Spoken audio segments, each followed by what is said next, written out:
Hello, viewers, and thank you so much once again for joining us on the Big Talk program. And today we have brought you another special episode where we are discussing the return of former Citizens Coalition for Change leader, Advocate Nelson Chamisa, to the dance floor, meaning active politics, after his 2-year sabbatical. On the program today, I've got two gentlemen, Gibson Nikadzino, who is an analyst, and Samuel Gwenzi, an activist. I want to give them an opportunity, starting with Nikadzino, to just meet our viewers. Thank you so much, viewers. It's good to have you. Thank you very much, Costa. Thank you very much, viewers. So, yes, on 23 January 2026, exactly 2 years after the 24 January statement of 2024 from Advocate Nelson Chamisa announcing that he was distancing himself from the party that he founded in 2022. He made a lot of statements, a lot of statements pointing that his party had been hijacked by ZANU-PF and pretty much by the ZANU-PF leader, President Emmerson Mnangagwa. Now we want to hear, after his announcement that he has returned to the dance floor, Mr. Nikadzino, what do you make of Advocate Chamisa's statement of 23 January 2026? Thank you so much, Costa. I think, first of all, he has a right, just like any Zimbabwean, to be part and parcel of the political landscape in Zimbabwe. No one is deprived of that right by virtue of maybe being in previously or coming for the second time. So there is no problem in that regard. Secondly, I think we're also looking at a way he is presenting his comeback. He is coming back to a political landscape. He has been away for almost 2 years and describing it as a dance floor.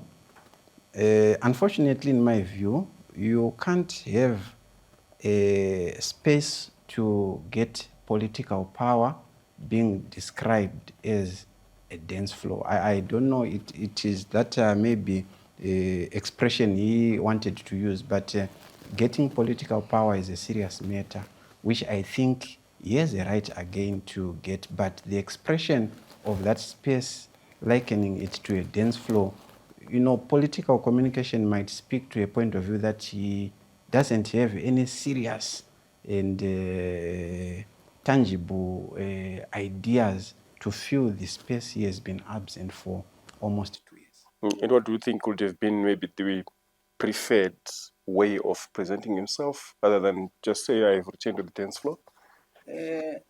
Not a specific interest, but knowing that he left the space because of some challenges, you would expect that his comeback would be defined by new forms of characterizations. For instance, the space he has come back to, the manner he has come back to is the same space or same manner he left. He's coming back without a solid structural foundation of a vehicle he wants to fill the void.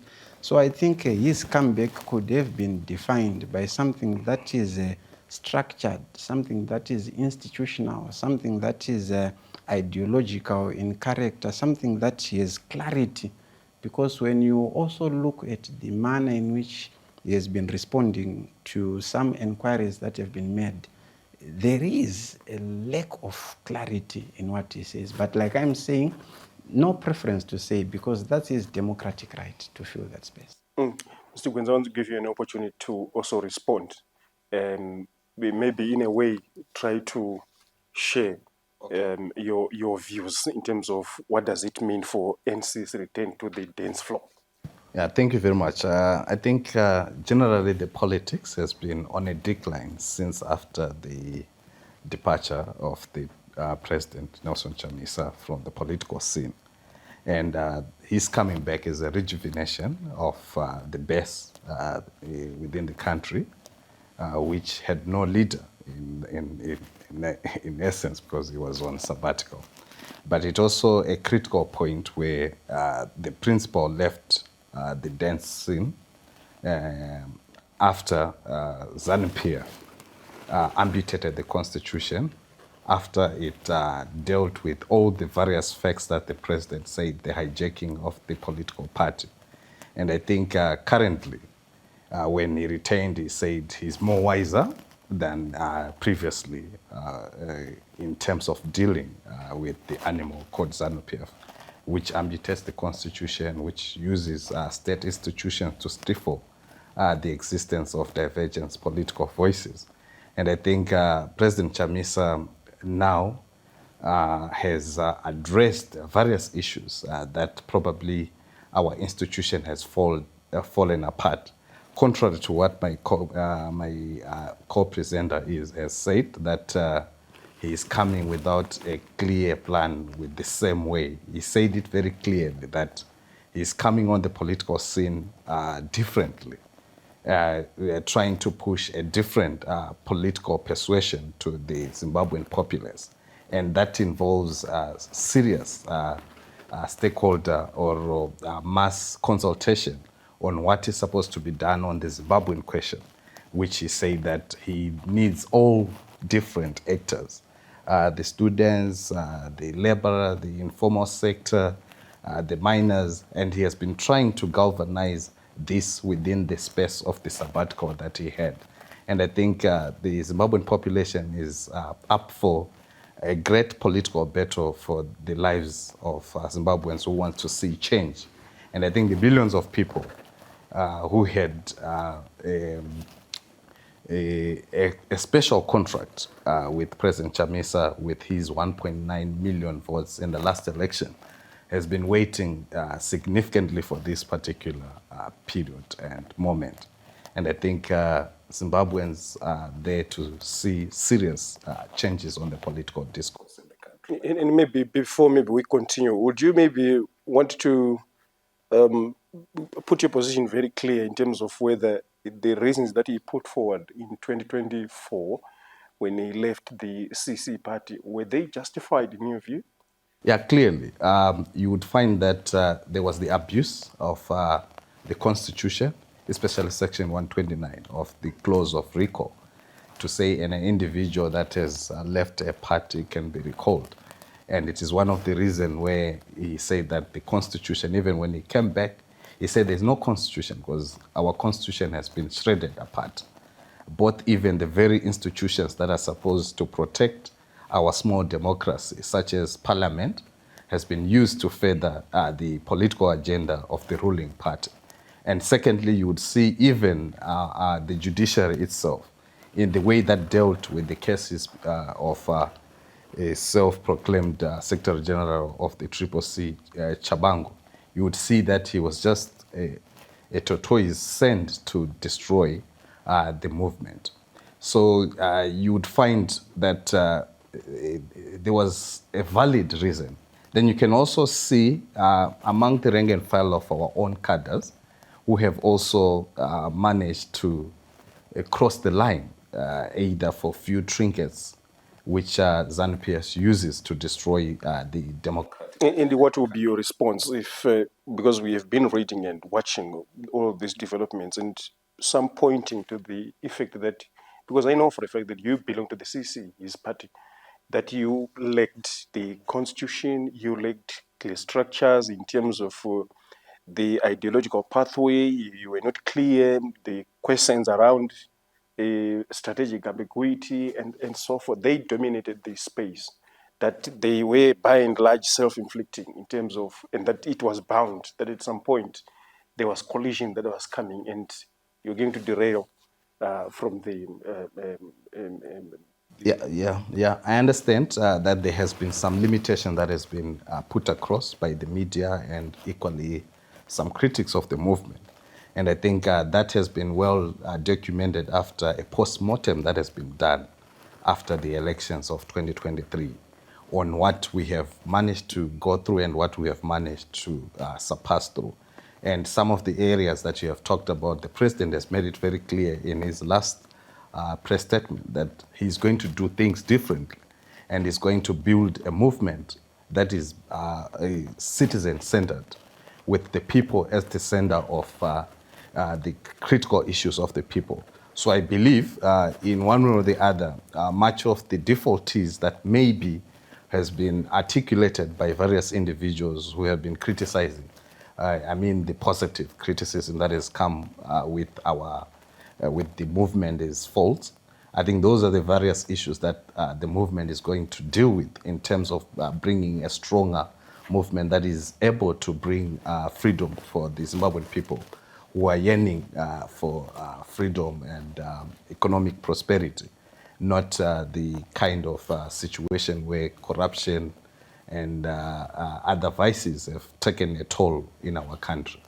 Mr. Yingadzino, I want you to respond to him, but also in your response, would you please maybe also touch on the implications you highlighted earlier, that his statement, his return lacks clarity in terms of where exactly does he stand, or he intend to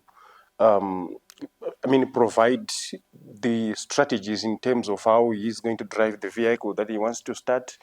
So in your response, I want you to share maybe the implications of that kind of lack of clarity, and also respond to the issues that he has raised. Okay, thank you. I think I understand where my brother is coming from, but I also want to highlight that, in political development and political mobilization, if you don't set certain structures correctly, the biggest implication is you just become a vehicle which does not arrive to the intended destination. For instance, when you look at history, you understand why the League of Nations failed. One point that we know, there were no great power involvement in that vehicle, so it failed and it was succeeded by the United Nations.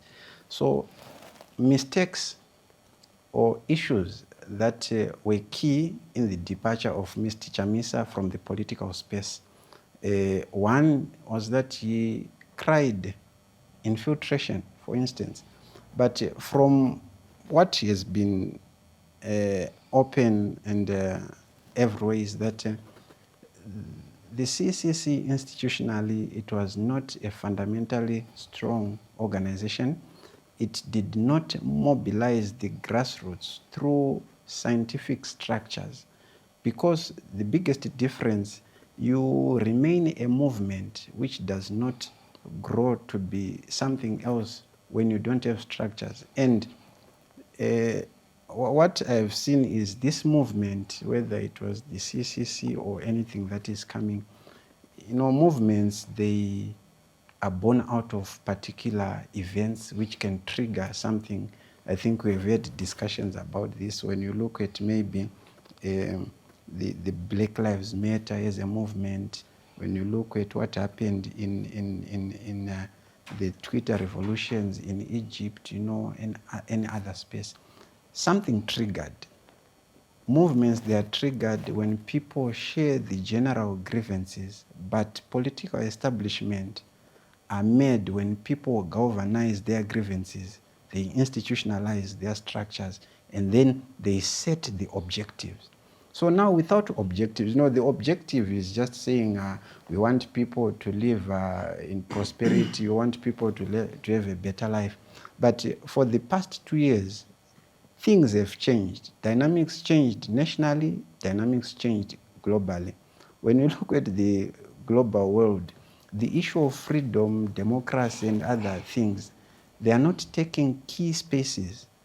And now we have states talking about security issues, environmental issues. That has already changed the dynamics. When you look at Zimbabwe, other things have changed. We have a lot of people who have moved ahead, or they've gone forward with certain particular things because the landscape has changed. So I think the biggest impact could be the timing, because Mr. Chamisa has lost quite a number of maybe friends, if I can say that, especially in the intellectual space, people who could drive, share ideas, and that is the biggest shortcoming Of course, to the ordinary person, they might not look at this at that top level because he is a likable character, he is a good person. You can't take that away from him, that he also has some supporters. He got 44% in the previous election.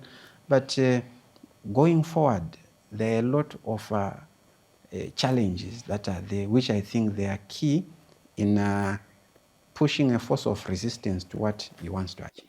I want you also maybe to comment on, because the lack of structures, I've seen that argument being raised by a lot of people. But some also argue to say the structures were known to the party supporters, to its base. They were known, there was no confusion. Like, for example, someone was saying there were point persons, street point persons. That was part of the structures that they had, but they were not known to their opponents, like ZANU-PF and the other people who are also contesting for power. That's one. I want you to respond to that. That's one. Number two, what are we going to do if we're in his shoes? Particularly when we look at how Chavangu came into the space and started recalling people. And you remember that NC wrote a letter to Parliament, to the Speaker of Parliament, Advocate J.F. Mdenda, to say every communication concerning my members will be coming from my office, and anything else must be disregarded. But then we saw the Parliament effecting the communications that were coming from Chavangu and ignoring those from the party president himself. Okay, what is your comment? Let me try to respond first to the first inquiry that you made about the structures. You know, I would be honest with you. China itself, for instance, there's 1.4 billion people. But when you look at the communist part of China, it has structures. I've been to China. I've seen structures in the Communist Party. I've seen structures of other opposition political parties in China. They've got a workers' opposition party, which has structures. They've got parties of intellectuals. They've got structures. So you can't try to reinvent the wheel to say, of course, we are structureless, but in our being structureless, we know we have point persons. That is not... I gave that as an example. Yeah, I understand what you're saying. Of course, there are point persons, but we are saying this is a vehicle that is different from any other institution. It is a vehicle which is an alternative vehicle. Remember, when you have structures, you're not doing structures for ZANU-PF, or you're not doing structures to be similar to ZANU-PF. This is a non-political position. You need structures to coordinate efficiently and effectively. For instance, the reason why maybe in ZANU-PF you never have president going down to the cell, because there is a structure. You know, you go to the cell, from the cell you go to the ward, from the ward you go to the district, from the district you go to the DCC you go to the province. That's how things are. When an instruction comes from the top, it goes down. But this idea that there's an element of political centrality, institutional centrality, things boiling on one person, I think that's what I feel could be the biggest misgiving. But also answering to what you said about Mr. Chamisa maybe writing to Parliament, I wouldn't know how best I would respond, or how I would deal with that. But first of all, the biggest challenge is that, for instance, CCC, did it have a constitution during the time of Nelson Chamisa? If you recall, was there a constitution? Yes, there was a constitution. What did it say? The constitution clearly stipulated that we have no positions such as Secretary General and other kind of previous MDC alliance positions. That's the constitution that exists.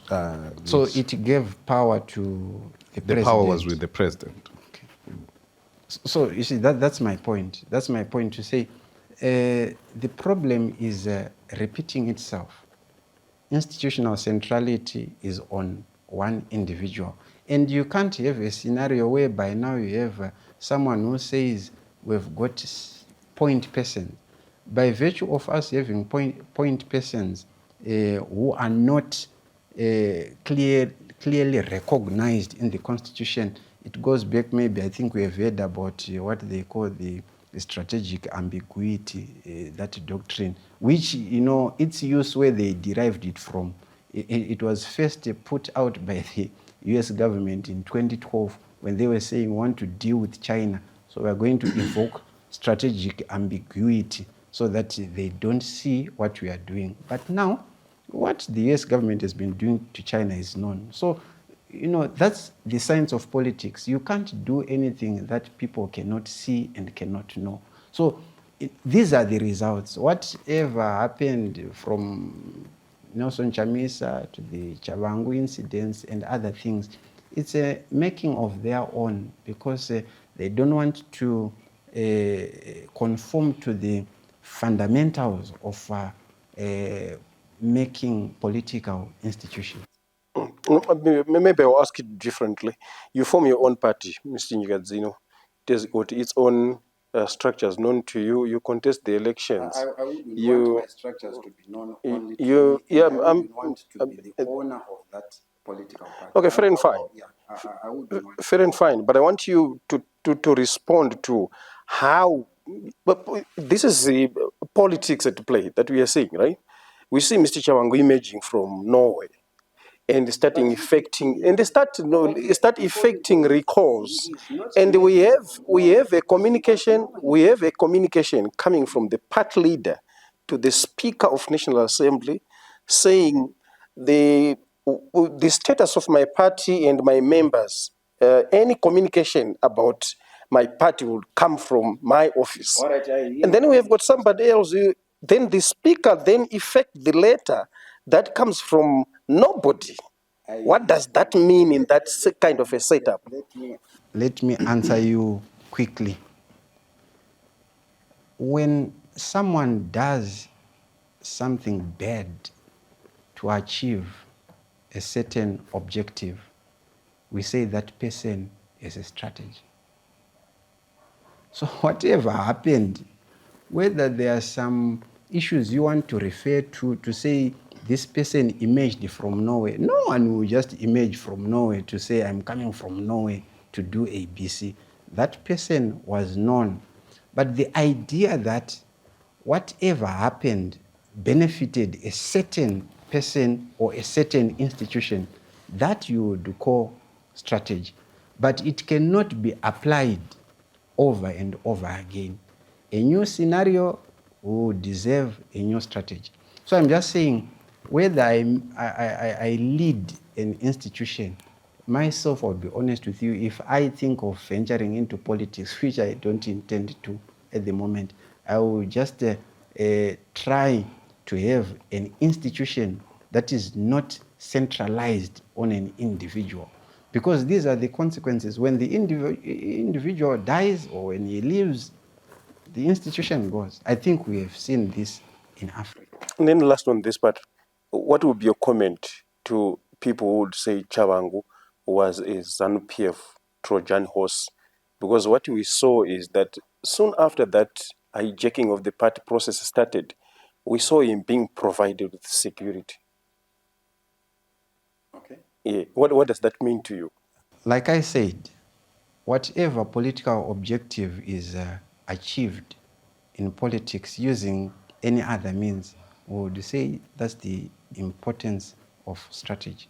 So I also know when people want to cover for their institutional weaknesses, there is also counter narratives that are bound to come up. So I would also think there are counter narratives when you look at Chavangu, but I also think they are also part of the weaknesses of the institution when it comes to the same person. Because remember, at one point, Professor Washman Ngwe, at one point in Highlands 2024, he said, we knew about Chavangu. So Chavangu is not a person who emerged from anyone. That guy, he was in the structures. whatever happens, we might not be aware of fully, but he was known. They had structure. He was known. Even if they are not visible, but he was known. That person, he was known. That's my Okay. Gwenzi, I want you maybe to respond. You raised a question of the coming back of NC back to the dance floor, into active politics, but already you have lost the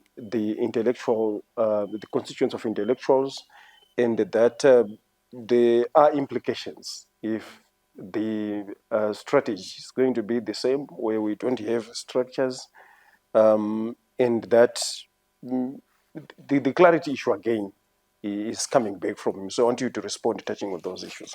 I think at the very first center of our discussion, we have to understand the content of operation, the environment of operation of President Nelson Chamisa.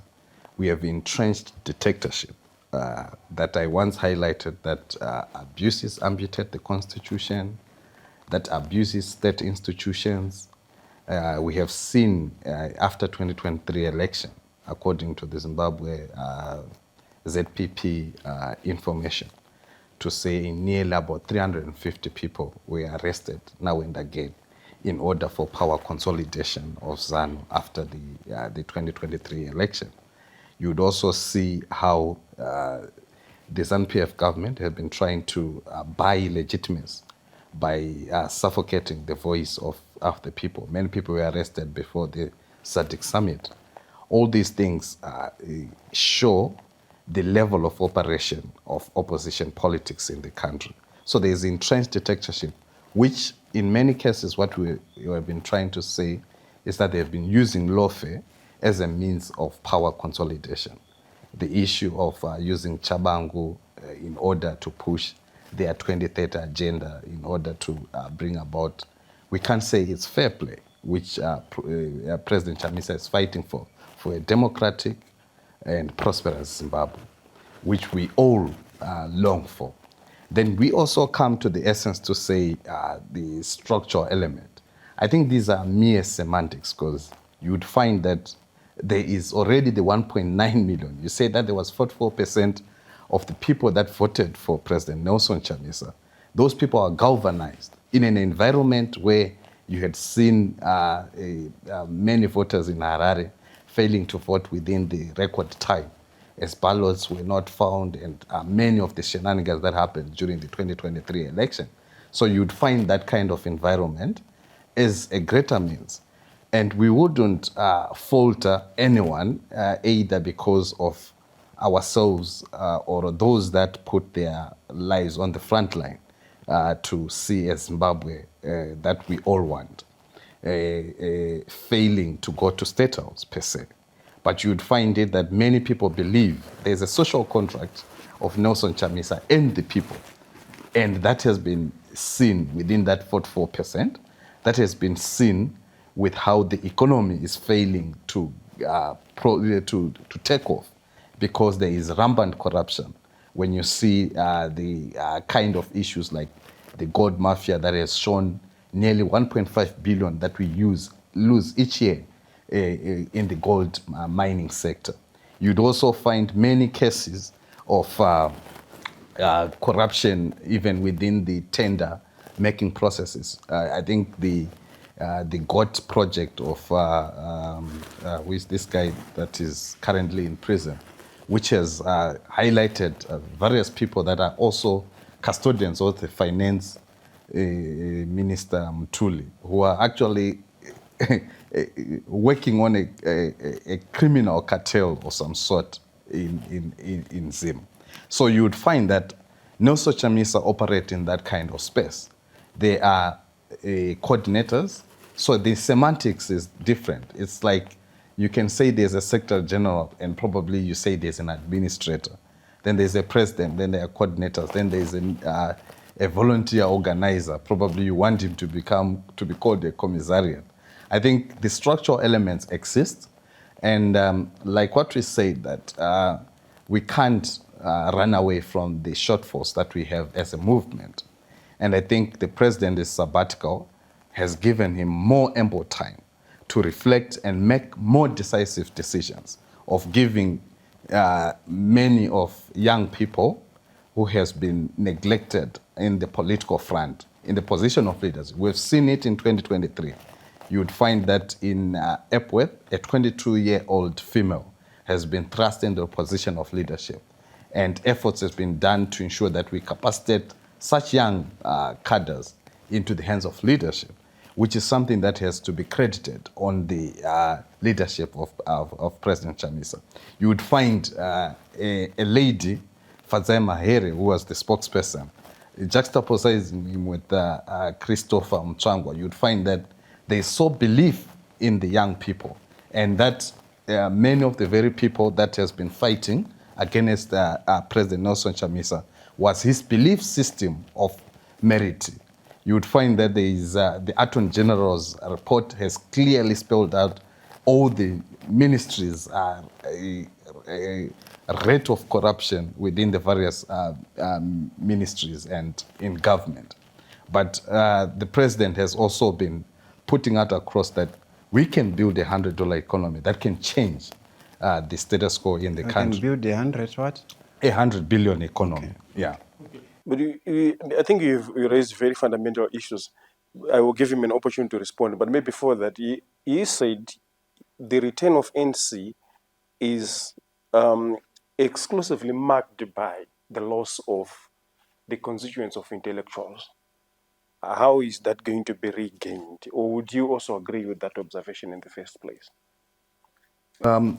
It's key. I would say it differently, but it's actually good for those that believe in the president to also highlight such particular issues, to say there is perceptions out there of how we have been losing some of our members or some sections of the community. And I think the basis of a rebirth, of a coming back, is to ensure that we are able to bring those various voices that are skeptical of our approach and with clarity be able to share the vision that we have for the country, and also to deal with some of the things that are critical towards bringing young people on board, bringing intellectuals on board, bringing the lab on board, bringing civil servants on board, bringing farmers on board. I think that is the critical essence of the rebirth that the president said is going to push across within the movement.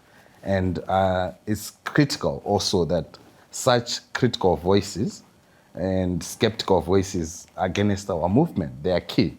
They always make sure that the president goes back on the drawing board and make sure that he put all the various pieces to ensure that we have got a democratic breakthrough. I've got no doubt whatsoever that Zimbabwe is going to be free from tyranny, because what we have, I don't think it has to do with structures or the failure of leadership, but we have got entrenched leadership that survives on rigging, that survives on intimidation, and we have to be bold enough to confront the animal that we find ourselves in. Mr. Nyikadzino, in your response to him, I also want you to maybe share your thoughts in terms of how would a party that was structuralist would manage to garner nearly 2 million votes. That's by ZEC figures.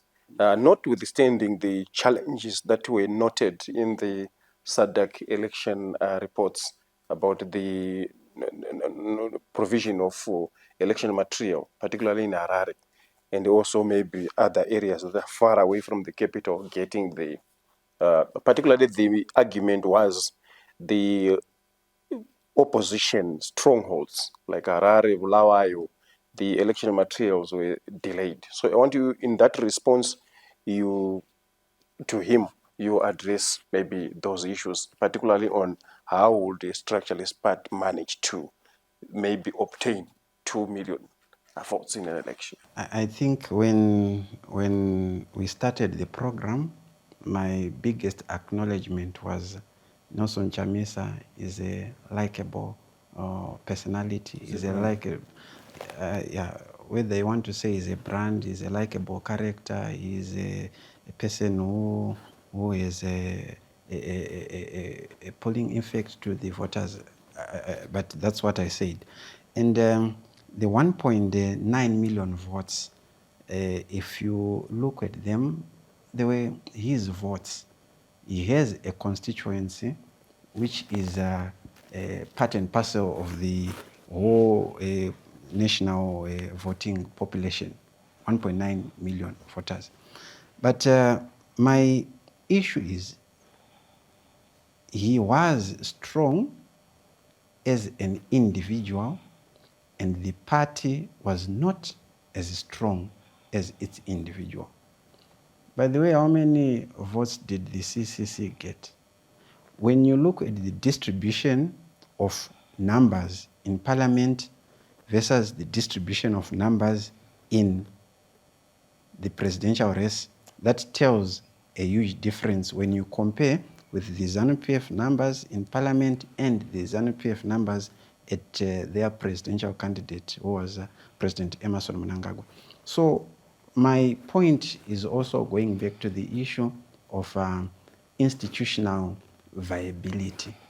It is good he had that number, but it is also bad because post the election, when you compare from that time up to now, ZANU-PF has been winning, for instance, every by-election, whether it was in the National Assembly, it was a council, or a RDC seat.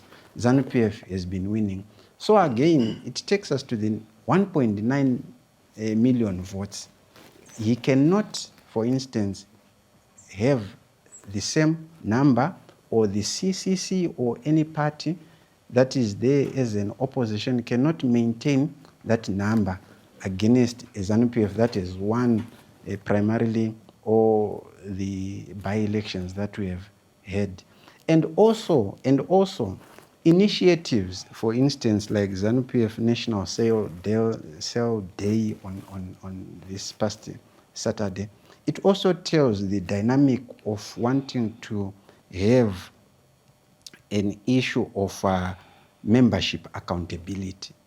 Whatever we are talking about, Costa and my brother Samuel, it boils down to the issue of numbers, accountability, and mobilization. That helps us in the scientific way. For instance, when you look, of course, the CCC, it had a majority of votes in urban centers, which you said were the strongholds. But when you look at the 2022 census, it said at least 62% of our population, it lives in the rural areas, and then maybe 38% it lives in urban communities. That also explains to you why there is need to have opposition structures, for instance, in National and Central, because the CCC never won a single seat in that constituency. So I'm saying, what I'm saying is not anything personal. It is something which is scientifically proven from a political administration point of view, that the biggest vehicle to challenge political power should be organized in this way. So that's why I am saying whatever is happening within the comeback or anything, it has to be fashioned and made to be given to architects who are very knowledgeable in terms of organizing for mass mobilization. Whatever will happen, whether it gets 500,000 votes or 1.2 million or 1.5, I think that's part of it. I want us to close this structures section. Yeah. But two things to you. Would you think maybe the opposition would operate in the same scenario like ZANU-PF, given the violence that have characterized our politics, with the opposition members being victims? At the end of the day, you know what happened in 2008. More than 3,000 of the MDC then supporters were killed, some were maimed, suffered untold atrocities at the hands of ZANU-PF. So would you maybe expect maybe an opposition to then have structures that are known, exposing its people to such kind of violence? That's number one. Number two, we know for a fact that, yes, you put it to say Nelson Chamisa is a likable person, is a brand of his own. But also, I think even the party itself did well when you look at the last time that the opposition got two-thirds, blocked ZANU-PF from obtaining two-thirds majority was in 2008. And since then, it then happened in 2023.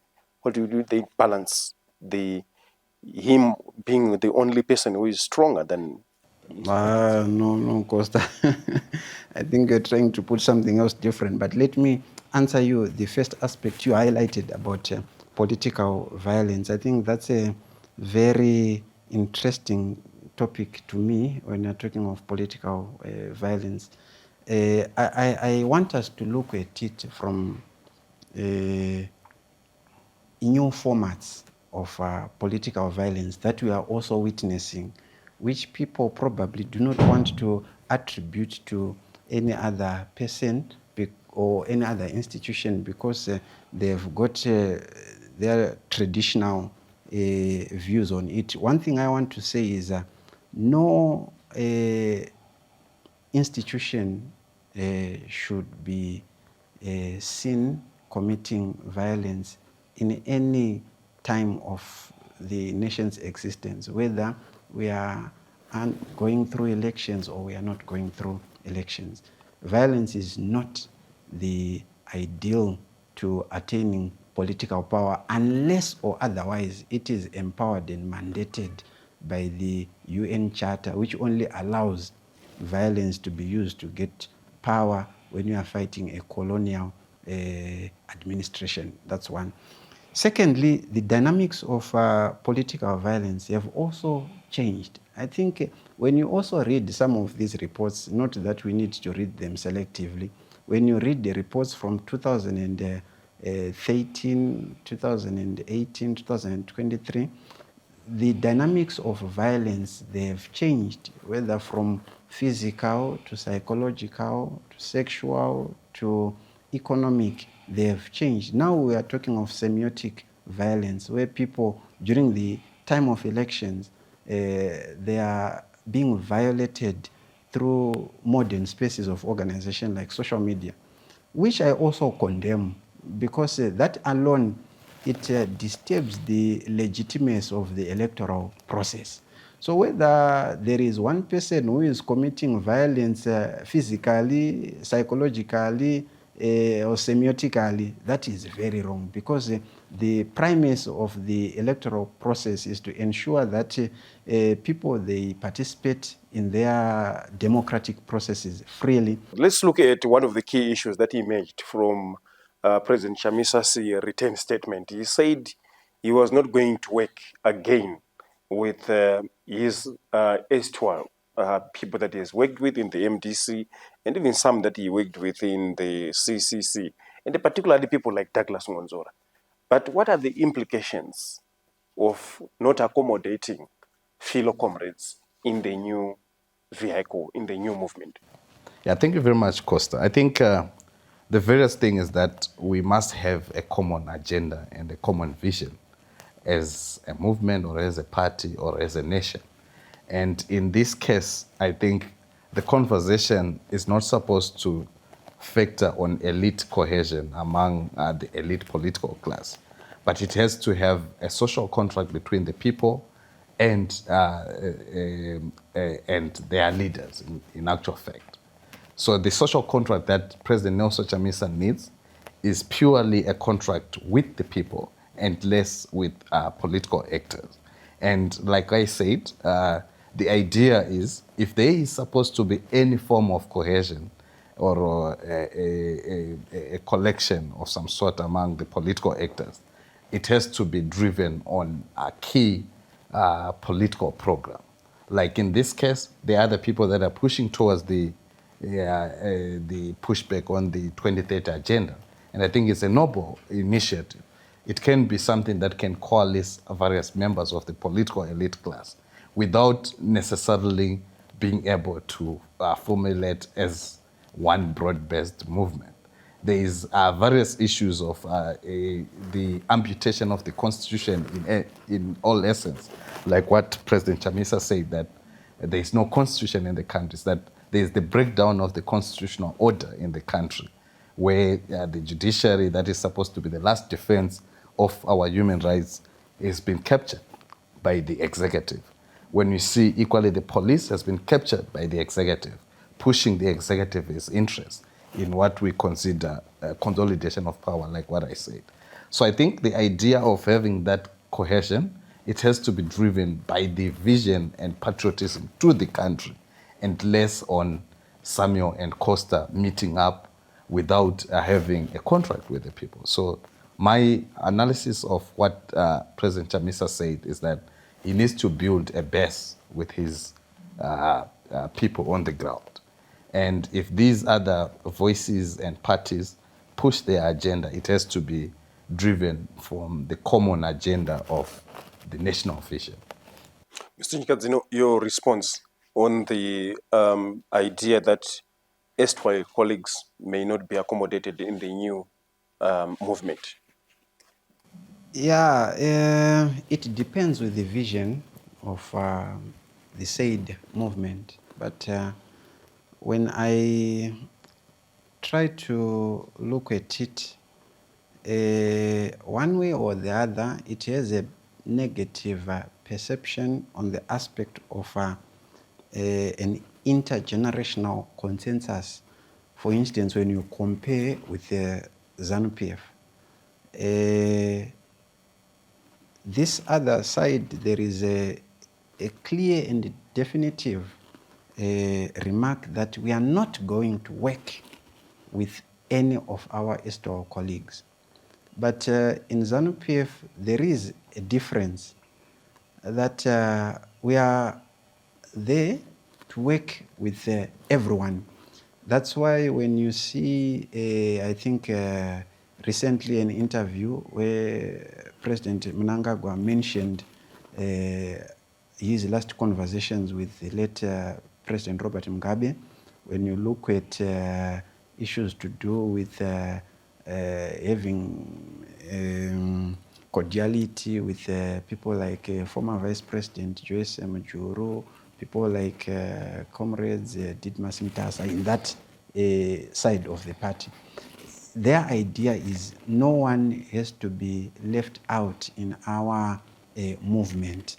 We have the Elders Council, they have their own structures. But here now, when you try to say outrightly, we cannot deal with our former friends, you are putting an approach to politics which is monopolistic rather than power sharing. Of importance, if ever it is important to the opposition, they would need to have a politics of power sharing, not a politics of monopolism. So I think whatever happened to these colleagues, their differences, they are not differences based on the idea to challenge ZANU-PF, but it is now a problem of personalities and egos.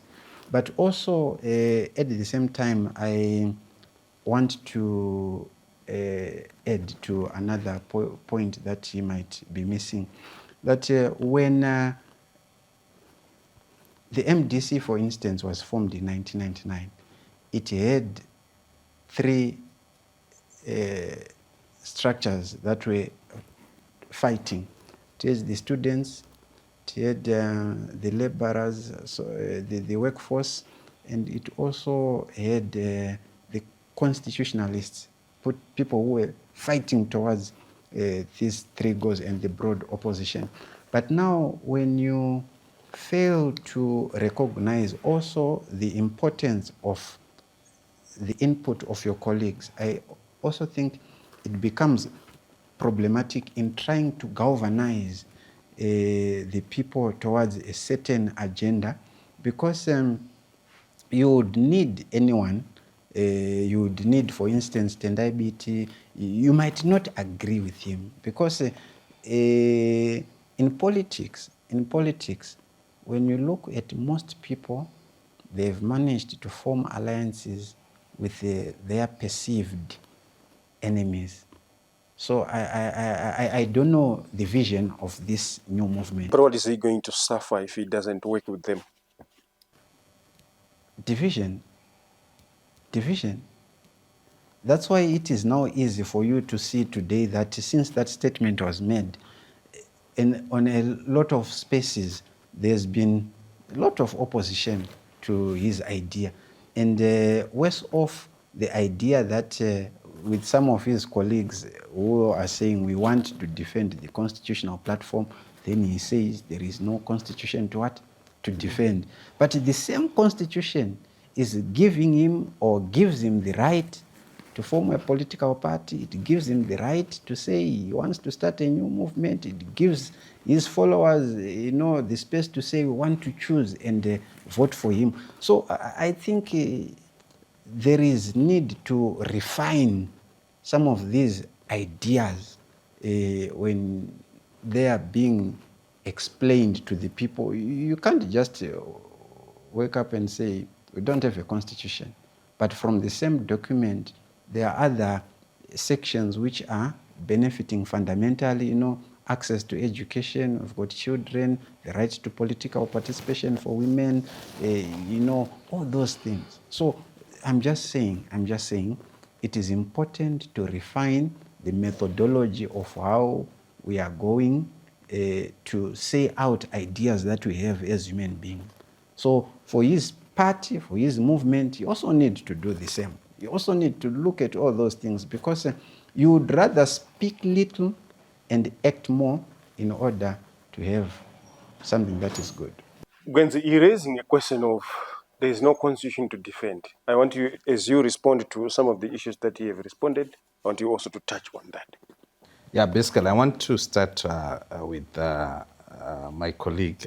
I don't think he has been being justice with the truth in terms of ZANU-PF. I think it's an animal that is considered as a perfect animal in terms of political organizing structures and everything. I want to come to clear terms in terms of political movements, like what we say that you need to have minds that meet, a clear vision. Are you able to move together? And if the answer is yes, then it must mean that you can work together.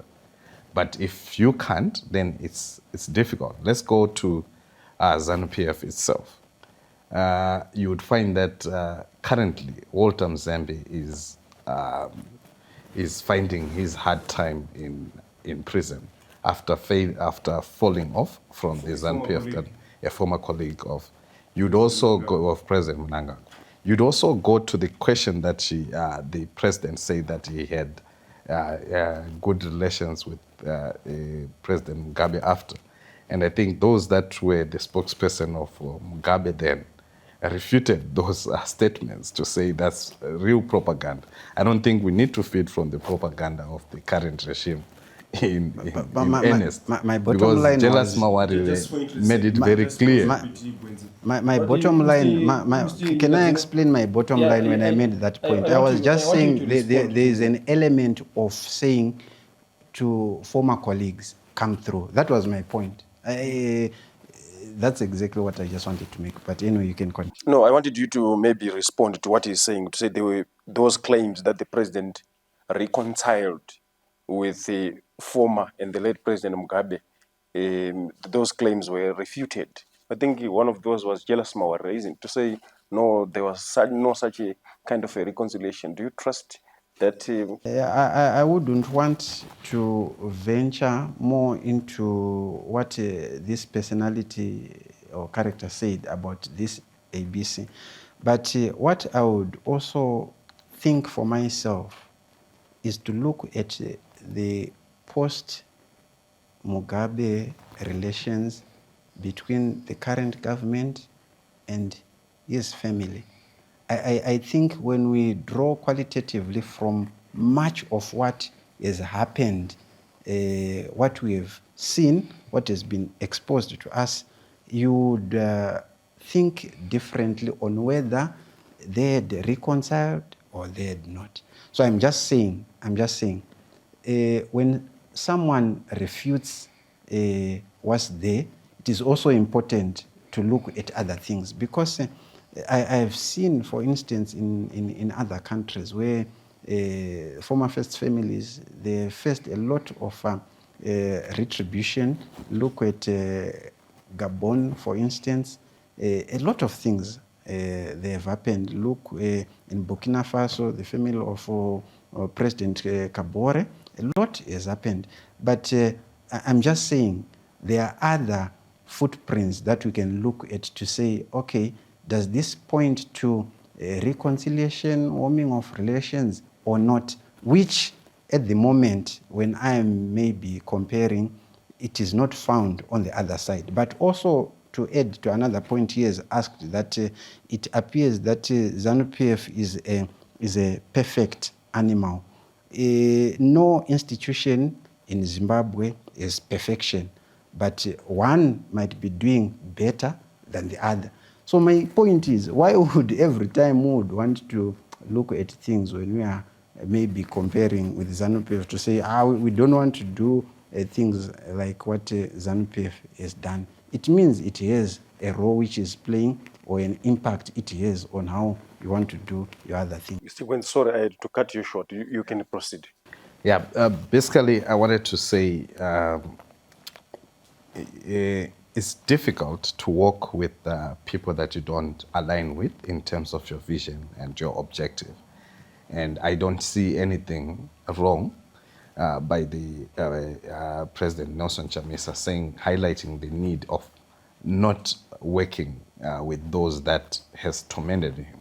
Because part of what he has said is that there are individuals that are fingered towards the infiltration of the movement. It means those people were with the movement then. Then there are people that chose deliberately to enjoy the few crumbs of the state currently. And they know that they cannot survive outside politics. They are career politicians. And those people are the very same people that the principal President Nelson Chamisa has been highlighting on. So we need to look it from that particular angle.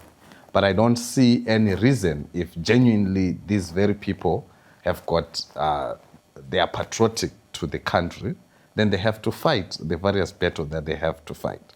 Like if clearly there's nothing wrong against a pushback against the amputation of the constitution, especially the idea of extension of the presidential term, which other colleagues are pushing across. I think he always say that the many the merrier, in actual fact, in defending and fighting for a democratic Zimbabwe. And that means he acknowledged. But you can't work with the very same people that undermine the collective goal of liberating the people of Zimbabwe. Then all of a sudden, because we are heading towards an election, because you want to be a councillor or want to be a member of parliament, then you choose to jump ship, or you need political power. And I think it's valid for President Nelson Chamisa to cut short such kind of ambitions of individuals that needs to join him. But I think basically his call was for the people of Zimbabwe, those people who are facing various challenges to access health in our hospital, where you would find that in the mortality rate, the issues of diarrhea and non-communicable diseases like BP and others have skyrocketed because of various issues, shortage of medical practitioners and stuff like that. And those are the various issues that the president needs to deal with. There's equally the issue of, even Mutuli has highlighted the issue that there was a bumper harvest where for the first time we had 600,000 tons of wheat in the last 2025 year. And what the president wants is the inclusive economic growth, where the various individuals that has been neglected to be part and parcel of the bigger economy, the subsistence farmers and the others, you would find that the very people that make money within that 600,000 tons are the big capitalists within the agricultural economy in the country. Whilst those young men and women that suffer trying to bring food on the table for all of us, they are not getting it. So my argument is, the idea that we have is to have a social contract with those people and to ensure that we bring youth, we bring farmers, we bring civil servants. We are able to make sure that our economy is able to run. And I think those are the various people that the party wants to bring on board and to ensure that they fight another chance for the country. And I think basically that's what I would want, and that I saw from the various statements that the principal said in his last press conference. And what is your response to the statement that there is no constitution to defend? It sparked a lot of conversations, especially on Twitter, about why would Advocate Chamisa say there is no constitution to defend? Basically, there's, I think it's true that there's no constitution to defend because the essence of constitutional order have degenerated. We now have got rule by law where there is a constitution, but the constitution is not applicable in any essence. Like right now, there has been various amendments that has been done, which point to power consolidation. The amendments where the issues of the judges' appointments, which has been changed to ensure that we push that. Then the various amendments that has been done, the amendment number 1 and the amendment number 2, all speaks to the issue of consolidation of power. And you would not go just there alone. You would also go to issues that we have seen, the selective application of the law within the judiciary. That there is the essence of lawfare. There's a constitution, but the executive, which captures the judiciary, choose to interpret differently, especially for those that speak differently or that are critical to the state. And that's where he's actually pointing across that even today, we say that there is an election and there are no clear electoral reforms.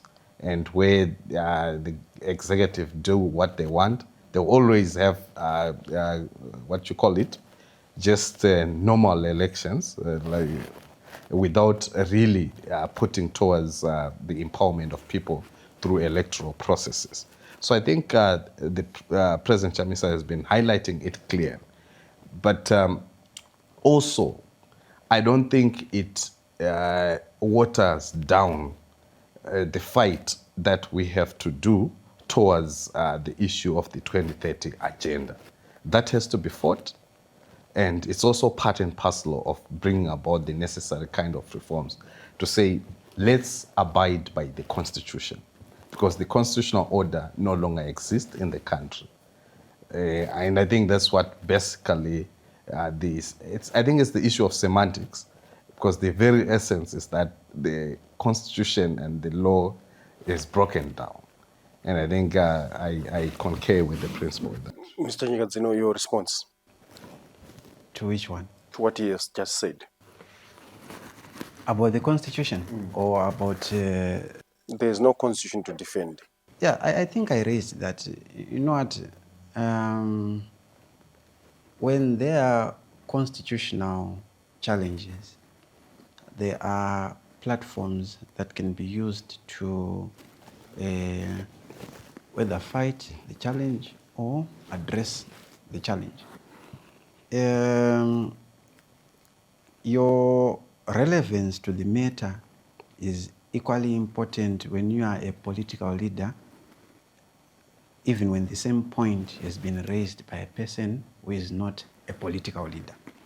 So I'm saying the space to address what he is saying, that we no longer have a constitution, I think, like I said, it is not a fair proposition to say we have no constitution. We do have the constitution, but probably it's a state you might disagree on the fundamentals or the principles it has, to say it should fit some of the ideas that we bring. But your absence in a space to debate those issues is also a selling point. There are parliaments, for instance. I remember at one point we heard about what was known as the political actors dialogue. Pollard. Yeah, Pollard. You know what? I But how significant was that platform, just in the brief? Yeah, that's where I wanted to go, to say, you see, there are people who have access because they've been elected in certain institutions. Those who were in Pollard, they had no voice in parliament, they had no voice in other spaces. So the voice probably they had to speak their ideas was Pollard. It's just me thinking whether you have other ideas which are different, I think it's also okay. But I'm saying Pollard did give these people a platform to speak their grievances. You know, some of the things I think we may not be exposed to, but I wouldn't want to think in my right frame of mind that all the points they raised in Pollard were dismissed outrightly. Progress might have been there, but not as much as we anticipated. But if that progress was there, we should also credit that platform. So I'm just thinking I'm just thinking the idea of us discussing issues of political continuity or development as a state is not only a focus of maybe two people or two political parties, because they are not the ones which are only in existence. Gwenzi, I want to come back to you. President Chamisa said something about 108 days, building a movement, what should people expect? I think many people has castigated the president in saying that he has been trying to be a one-man person. And those things has been also pushed across by my colleague here, that you can't have a movement that has got an individual. So the idea of 181 days of consultation and engagement is to have the voice of the people at the center of the movement. And I think that's the hoche koche, where the people are supposed to decide on the trajectory that they want to take towards liberating the country. And that's the hoche koche part of it, of having something that is grounded within the communities, going to villages, going to town hall meetings, going to churches, meeting civil society leaders. That's where the whole aspect upon, so that the principal also has got his own views in terms of the direction, but he also needs the direction of the people in terms of how collectively they can be able to build a democratic breakthrough through that particular movement. So it's about consultation, it's about engagement of the people, it's about hearing what the people want. It's also about getting the mood of what the people, if it's about intellectuals who have been critical, like what he said, that we have lost much of the intellectuals in the country. It's also about how the principal is going to engage all the various sectors, whether it's war veterans, whether are those people that criticize the movement. So the 181 days is about rejuvenating the base, but also taking sound advice from the roots itself, the base, which I find that most of the institutions that we have right now and the players that you were talking about, those are elite, but this is the kind of contract that President Nosa Chamisa needs, more than just an elite of political actors without the base that is critical towards the transformation that Zimbabwe needs. Your response, Mr. Nyikadzino, on the 108 days about consultations, building a movement, izeve ihochekoche munhu nemunhu. Yeah, that's what they see fit. That's part of their strategy. How they implement it I hope and see probably that it will give them their positive results. But the reason why I would say, in politics, you don't necessarily have to reinvent the wheel. You don't necessarily have to do that because you are having 181 days to make consultations. We have seen that this before. It has happened from 2022, in fact, when the CCC was formed towards the March 26 by-elections. The idea was we are going to be consulting with the people. We are going to be consulting with the people. I don't know where the consultations went or the recommendations from the consultations went, but I'm also not too sure the previous recommendations, they are the ones who gave the outcomes which were used to, for example, select or nominate people who would go to represent CCC for parliamentary positions in 2023. So now it's the same process that is coming. 181 days, that's nearly 6 months. You are consulting with the people, yet, for instance, your main opponent is consulting with the people every day.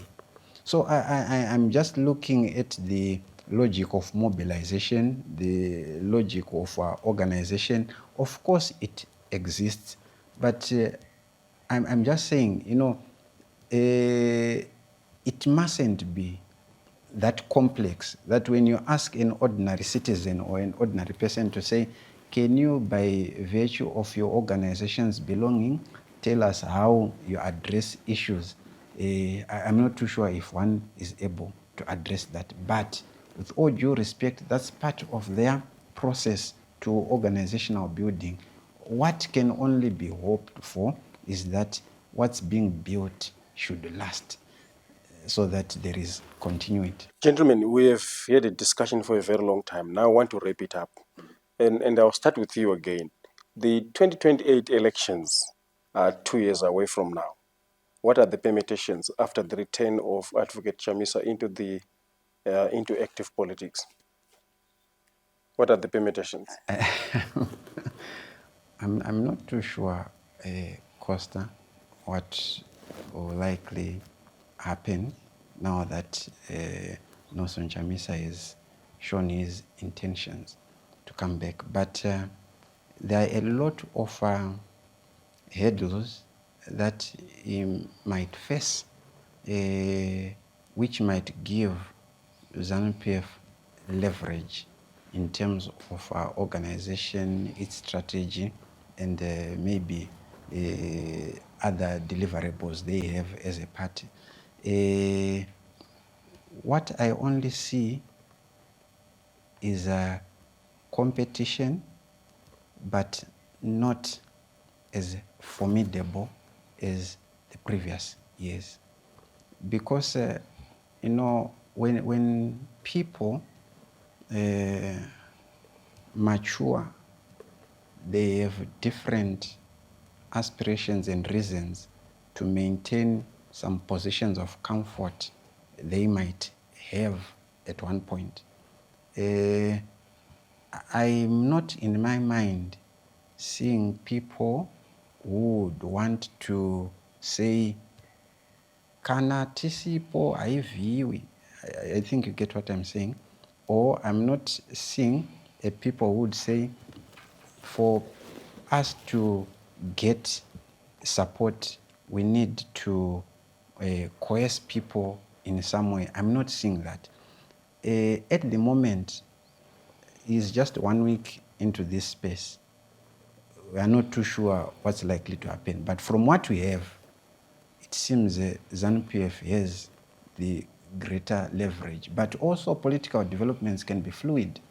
We don't know if there's going to be a different trigger ahead of us that might change the political space to give leverage and competence to the other side. I'm not too sure. But as of now, what I see is ZANU-PF having leverage. 2028 elections. What are the permutations, Comrade Gwens?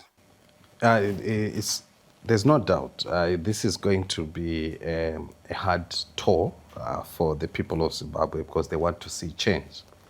And everything depends on the level of effort that the Democratic contingent is going to push towards the coming 2028 election. The state of preparedness, the resources that needs to be put in place, the kind of caliber of individuals that needs to be deployed for positions. But I've got no doubt that the very people of Zimbabwe wants to see change. And the only change that can happen in this country is under the able leadership of President Nelson Chamisa. And anything short of that is returning back to the widening poverty gaps that we find in the country. And 2028 gives the people a chance, a fighting chance again, through a democratic process of using election as a means of gaining power and changing the material conditions of the people. So I've got no doubt that given an option of choice of whether you want development or whether you want to remain in the archaic state of ZANU-PF, I think the best option is to choose President Nelson Chamisa as the guide and stewardship of Zimbabwean new transition. I've got no doubt whatsoever things may seem bleak because we are dealing with a dictatorship. Like I said, an entrenched dictatorship that has got full control of the media and that most of our people are able to consume propaganda and less of alternative voices and policies, and there is less space for us. But I think 2028 is also a critical component in terms of the development of the politics in the democratic country, because social media and digital space is now a critical space towards harnessing and mobilizing the people. And I think it depends on how we are going to deal with it. The issue of artificial intelligence is also key in terms of how we can monitor issues of elections. Are you able to provide all the necessary political agents in their spaces? Because those are spaces that has been abused by the state before. So I think much of it will depend on the state of preparedness and the kind of policies that needs to be shared to the general populace. But I think given an option, the very best is to change from ZANU-PF authoritarianism to a more democratic Zimbabwe under President Chamisa. Mr. Nyikadzino, partly and in short, your response to him as we are wrapping up, and your word of advice to President Nelson Chamisa, who is watching this program. My response to him is that in the political endeavors of the opposition, I wish you the best. In your organization, hopefully things work and materialize to your favor.